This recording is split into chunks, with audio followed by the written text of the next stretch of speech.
تمام تعریف اللہ کے لیے ہے جو بادشاہ ہے، پاک ہے، سلامتی والا ہے۔ اس نے مسلمانوں پر اپنے حرمت والے گھر کا حج فرض کیا اور اسی دین اسلام کے ارکان میں سے ایک رکن بنایا۔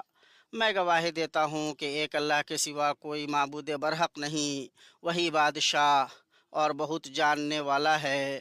اور میں گواہی دیتا ہوں کہ محمد اس کے بندے اور رسول ہیں، جو تمام انسانوں میں سب سے بہتر ہیں۔ ان پر، ان کے آل و اصحاب اور ان کے پیروکاروں پر بہترین درود اور کامل ترین سلامتی ہو۔ اما بعد، لوگو، اللہ کا تقوی تم پر لازم ہے، کیونکہ تقوی ہی آخرت میں بندے کی نجات کا ذریعہ ہے۔ اللہ تعالیٰ نے سورۃ الحج کے آغاز میں فرمایا، لوگو اپنے پروردگار کا تقوی اختیار کرو، بلا شبہ قیامت کا زلزلہ بہت ہی بڑی چیز ہے۔ جس دن تم اسے دیکھ لو گے، ہر دودھ پلانے والی اپنے دودھ پیتے بچے کو بھول جائے گی اور تمام حمل والیوں کے حمل گر جائیں گے، اور تو دیکھے گا کہ لوگ مدہوش دکھائی دیں گے، حالانکہ در حقیقت وہ متوالے نہ ہوں گے۔ لیکن اللہ کا عذاب بڑا ہی سخت ہے۔ اور اللہ کا تقوی اختیار کرنے میں یہ بھی ہے کہ نیکیاں کر کے گناہ اور برائیاں چھوڑ کر قیامت کے دن کی تیاری کی جائے۔ اللہ تبارک و تعالیٰ نے فرمایا، یہ اس لیے کہ اللہ ہی حق ہے اور وہی مردوں کو جلاتا ہے، اور وہ ہر چیز پر قدرت رکھنے والا ہے، اور یہ کہ قیامت قطعاً آنے والی ہے جس میں کوئی شک و شبہ نہیں، اور یقیناً اللہ تعالیٰ قبر والوں کو زندہ اٹھائے گا۔ اور آخرت کی تیاری کا سب سے عظیم ذریعہ توحید بجا لانا، صرف اللہ کی عبادت کرنا اور اس کے سوا کسی اور کو نہ پکارنا ہے۔ وہ کیسے؟ اللہ کے سوا انہیں پکارتے ہیں جو نہ انہیں نقصان پہنچا سکیں نہ نفع۔ یہی تو دور دراز کی گمراہی ہے۔ اسے پکارتے ہیں جس کا نقصان اس کے نفع سے زیادہ قریب ہے، یقیناً برے ولی ہیں۔ اور اللہ نے فرمایا، سنو، اللہ کے ساتھ شریک کرنے والا گویا آسمان سے گر پڑا، اب یا تو اسے پرندے اجک لے جائیں گے یا ہوا کسی دور دراز کی جگہ پھینک دے گی۔ اور اہل ایمان کا شعار توحید ہے۔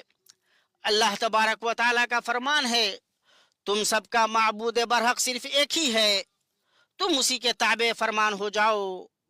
عاجزی کرنے والوں کو خوشخبری سنا دیجئے، انہیں کہ جب اللہ کا ذکر کیا جائے ان کے دل تھرا جاتے ہیں۔ انہیں جو برائی پہنچے اس پر صبر کرتے ہیں، نماز قائم کرنے والے ہیں، اور جو کچھ ہم نے انہیں دے رکھا ہے وہ اس میں سے بھی دیتے رہتے ہیں۔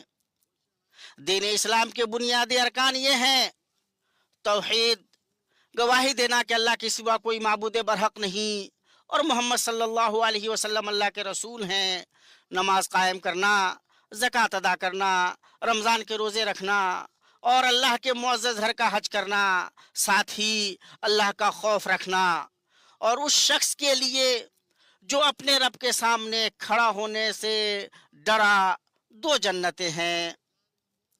اور اللہ کی اطاعت میں اور تکلیف دہ تقدیروں پر صبر کرنا، اللہ کا فرمان ہے، صبر کرنے والوں